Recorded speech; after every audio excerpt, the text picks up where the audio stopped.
Bon, j'ai un petit aveu à vous faire. J'essaie au maximum de voir la vie en rose. Et puis, j'ai une petite confidence aussi, je suis très très fleur bleue. Et puis bon, alors ça, je ne sais pas si c'est une qualité ou un défaut, mais comme je suis curieuse, eh bien j'aime bien découvrir le poteau rose. Du coup, je me repose jamais sur mes lauriers. Et par contre, le truc que je déteste, c'est qu'on me coupe l'herbe sous le pied. Bon, vous l'aurez compris, on va parler de plantes, de jardin et tout ce qui s'y rattache. C'est parti pour Entre cours et jardin. Allez, suivez-moi. Eh bien, nous voici arrivés dans la sublime cité historique Plantagenet. Je suis avec Dominique Jean, qui est le vice-président d'Entre cours et jardin. Ça va bien, Dominique? Ça va très bien, d'autant plus que le temps est avec nous, donc tout roule pour l'instant. Bon, bah, c'est formidable. On ne demande rien de mieux. Alors, Dominique, c'est la combienième édition? Alors c'est la 16e édition, il y a eu une petite interruption avec le Covid effectivement, et puis c'est reparti presque aussitôt, et depuis 2 ans ça marche vraiment très très bien, j'allais dire presque Tonnerre. du tonnerre. Mais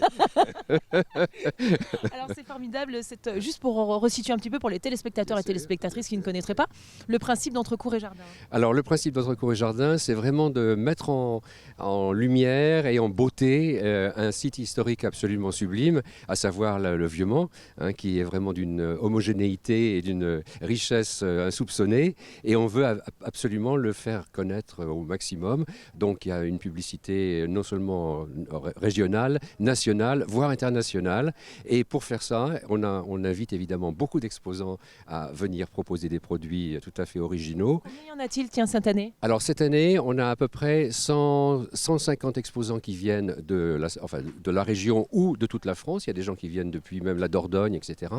Et puis il y a aussi beaucoup de commerçants qui jouent le jeu avec nous, qui ouvrent leur boutique, qui décorent. Donc il y a à peu près 190-195 personnes. Ah, c'est merveilleux. Combien de bénévoles? Alors les bénévoles, on va dire à peu près 300. C'est colossal. C'est énorme, dont à peu près 150 qui ne font que surveiller l'entrée des jardins secrets, puisque un des principes d'Entre cours et jardin, ce sont les jardins secrets qui sont ouverts exceptionnellement pendant ce week-end. Découvrir ce qui se cache derrière les grands murs, derrière les portails, c'est formidable. Les propriétaires sont généreux, ouvrent volontiers, mais ils veulent des bénévoles qui surveillent quand même les allées et venues, tout à fait normal, et qui régulent le flot des visiteurs. Donc voilà, il faut à peu près 150 personnes pour assurer la tranquillité et le bon déroulement voilà, des visites dans les jardins. Donc on salue vraiment le travail de tous ces bénévoles, c'est fantastique. Puis c'est vrai qu'Entre cours et jardin, c'est devenu une référence. Alors dans les choses qu'on va trouver justement, vous parliez d'originalité, est-ce qu'il y a des petites nouveautés cette année? Alors au niveau exposition, en particulier, il y a des gens qui viennent du Périgord, je l'ai dit tout à l'heure, qui proposent des omelettes aux truffes, des pâtisseries à base de châtaignes, etc. Donc ça, c'est vraiment intéressant. Il y a d'autres produits de bouche qui sont aussi originaux, mais ça ne me vient pas nécessairement à la bouche, ni à la bouche, c'est le cas de le dire.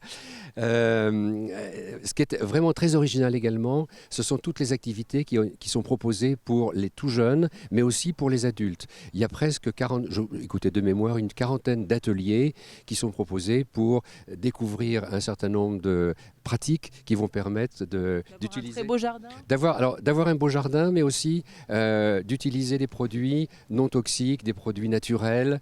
Voilà, ça ce sont des ateliers qui sont intéressants et très demandés. C'est formidable, on va aller découvrir ce bel univers fleuri, enfin en tout cas tout ce qui s'y rapporte.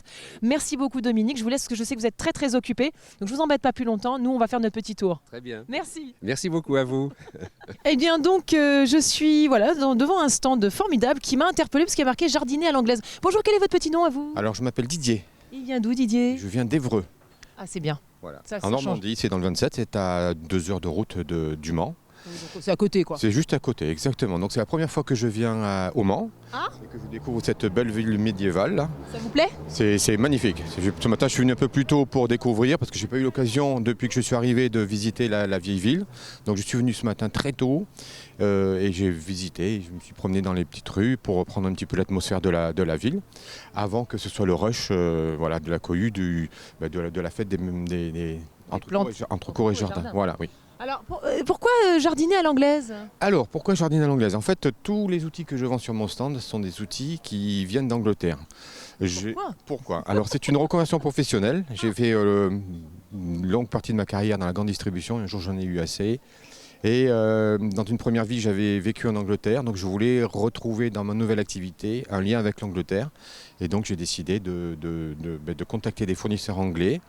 Et voilà, donc je suis allé chez eux les voir et j'ai commandé des outils de jardinage que je vends sur mon stand dans les fêtes des plantes de Normandie, de la région parisienne et Jusqu'ici, chez nous, dans la Sarthe. Exactement, oui. Alors c'est quoi la spécificité justement de ces outils? Alors, ce sont des outils qui sont en inox pour les lames et en frêne pour les bois. C'est des outils de très grande qualité et dont les formes ne sont pas tellement connues dans nos jardineries. En fait, c'est ça. Ma niche, c'est vraiment de proposer à la clientèle des outils très très robustes et surtout adaptés, comme les Anglais savent le faire, aux intempéries, et puis surtout donner à son jardin un petit cachet anglais, un petit cachet british avec des petits arrosoirs, des petits gants très sympathiques, des petits coussins pour, comment dirais-je, pour pas se faire mal aux genoux.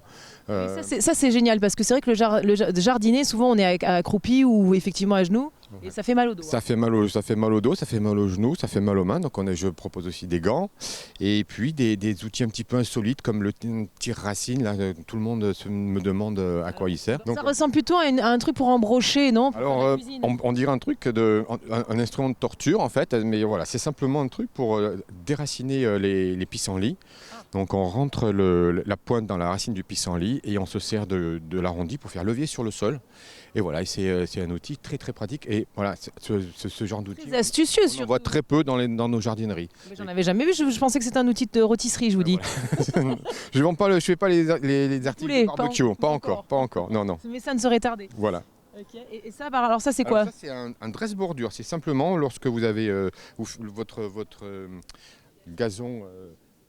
comment dirais-je, est un peu en désordre pour le rectifier, pour finir faire un truc un peu propre. Bien droit, voilà, c'est ça. On se sert de la lame justement pour finir les bords du gazon, pour avoir des tours d'arbres ou bien des allées bien dessinées. Voilà, donc les Anglais se servent de ce dresse bordure. Mais alors c'est étonnant parce que pour moi, un jardin à l'anglaise, justement, c'était un jardin un petit peu sauvage. C'est un jardin sauvage, mais c'est justement ce qui est la spécificité des jardins anglais, c'est que il laisse justement un désordre savamment organisé. C'est-à-dire qu'on croit que c'est un jardin en désordre, etc. Mais c'est savamment organisé et ça alterne la vie et la rigueur en même temps, quoi. Très bien. Donc du coup, on trouve combien d'outils à peu près sur votre stand là? J'en ai une bonne, à peu près 60 références différentes, entre les sécateurs, les bêches, les fourches, les louchers, les outils pour désherber avec manche court, manche moyen ou manche long. C'est aussi la spécificité des outils anglais. Ah, très bien. Parce que j'ai des outils, des petits outils comme ça, avec un très long manche. On va montrer donc à nos téléspectateurs pour qu'ils se rendent compte de ce dont on parle. Voilà, un très long manche. Bon, alors ça peut être utile pour accéder à des endroits difficiles d'accès. Et puis des personnes qui ont des problèmes de dos, voilà, ils peuvent continuer à jardiner grâce à des manches très longs. Qui sont adaptés. Donc ça c'est fort. Et des manches un peu plus courtes, vous voyez. La différence, c'est le même outil, mais avec différents manches. Quand on est plus jeune, qu'on a pas mal au dos, quoi. Voilà, on peut exactement. Ça, c'est au fur et à mesure qu'on vieillit, le manche se rallonge. Exactement. C'est très bien. Ils ont tout compris, ces Anglais. Alors c'est formidable. Donc si on veut vous trouver, parce qu'évidemment on est dans la Sarthe, vous êtes à Évreux, donc on peut commander. Oui, vous pouvez commander sur le site toutlejardin.com. Toutlejardin.com. Oui. Et c'est abordable quand même? Oui, bien sûr, tout à fait. C'est pour toutes les bourses? C'est pour toutes les bourses, surtout que c'est des produits que vous avez pour toute la vie. À vie, exactement. Voilà. Et en plus, voilà, ce sont de très très beaux objets. Il n'y a pas de plastique, c'est du bois et de l'inox. Voilà, pas de plastique du tout, pas de résine, rien du tout, du bois, de l'inox. Voilà, c'est fantastique. Voilà. Bah écoutez, ça donne envie. En tout cas, merci beaucoup. Mais avec plaisir. Plein de belles choses. Merci beaucoup. Et puis profitez bien de cette entre cours et jardin. Volontiers. Bonne journée. Merci. Au revoir. Bonjour. Quel est votre petit nom? Marin. Alors Marin, qu'est-ce que vous nous proposez aujourd'hui? Votre stand, il est hyper original. C'est ça, nous sommes spécialisés dans les terrasses en bois au sol, Maine-et-Loire, terrasses suspendues dans toute la France, garde-corps inox et voile d'ombrage. Voilà, on fait principalement que du sur-mesure, particulier à 95%, domaine public 5%. On expose principalement résineux, bois exotique, composite, graminées, minéral. On est aussi spécialisé dans les garde-corps inox, donc on façonne que du sur-mesure sur place. Principalement, les terrasses suspendues se font en entreprise. Ancien compagnon du devoir, l'entreprise, ça fait 16 ans qu'elle existe. Ah oui, donc le bois pour vous, c'est une histoire d'amour, parce que si vous étiez compagnon, vous étiez charpentier? charpentier-menuisier, on est des passionnés. Principalement une petite entreprise de 4 personnes. Donc quand on vous passe une commande, du coup vous faites tout sur place donc, dans l'entreprise et ensuite donc vous faites un devis, vous venez... Je fais un devis, je viens directement chez les personnes. Je prends les cotations bien évidemment. On parle des différentes essences, notamment dans les différentes étapes d'une terrasse suspendue. La charpente, les lames de terrasse et les garde-corps. Ce qui nous permet de déterminer un budget par rapport à ce projet. En fonction du portefeuille du client. C'est ça, on s'adapte en son fonction envie. Et de son envie. Donc vous faites tout de A jusqu'à Z, vous dessinez, vous tout. Tout est fait en plan 2D, 3D. D'accord. Ensuite envoyé bien sûr à la personne concernée. Et après, on affine jusqu'à arriver au devis. Ok, d'accord. Et alors du coup, ce que j'ai cru comprendre, c'est que vous faisiez c'était plutôt du bouche à oreille jusqu'à aujourd'hui. C'est votre première expo? C'est ça, c'est la première exposition. Autour du bois, on ne faisait pas de publicité à part le site internet. Là, on a voulu montrer un peu notre savoir-faire, notre passion tout simplement, et puis notre amour du bois. Bah, c'est fantastique. De toute façon, quand on vient des compagnons, c'est l'excellence, hein, donc par définition. Donc c'est autour du bois. Autour du bois, vous pouvez nous retrouver sur terrasseboisangers.com assez facilement, sur internet. Assez facilement. C'est super, bah, ok, très bien. Autour du bois, donc vous avez compris, c'est facile à trouver. C'est top, bah, merci beaucoup Marin. Merci, Amanda. Bonne journée. Vous aussi. Et on continue dans le monde magique des fleurs, mais là ce sont des fleurs très particulières. Bonjour. Bonjour. Quel est votre petit nom? Augustin. Enchanté Augustin. Alors, comment vous est venue l'idée de faire des fleurs? C'est du plexiglas? C'est un plexiglas, c'est un PMMA, oui, tout à fait. Alors, un peu particulier, mais... c'est phosphorescent, ça c'est... Non, c'est juste la diffraction de la lumière, c'est une loi d'optique, hein, tout simplement. Ah, très Donc, bien. on capte Ah bon? la lumière, on la diffracte et on la récupère sur la tranche, Ah oui, comme un diamant. C'est le principe du diamant. Ok, oui, ça vous paraît évident, mais moi non, je pensais que c'était de la lumière en fait. C'est Non, il n'y incroyable. a aucune énergie électrique, il n'y a pas de batterie, il n'y a pas de pile, donc ça tombera jamais en panne, c'est l'avantage.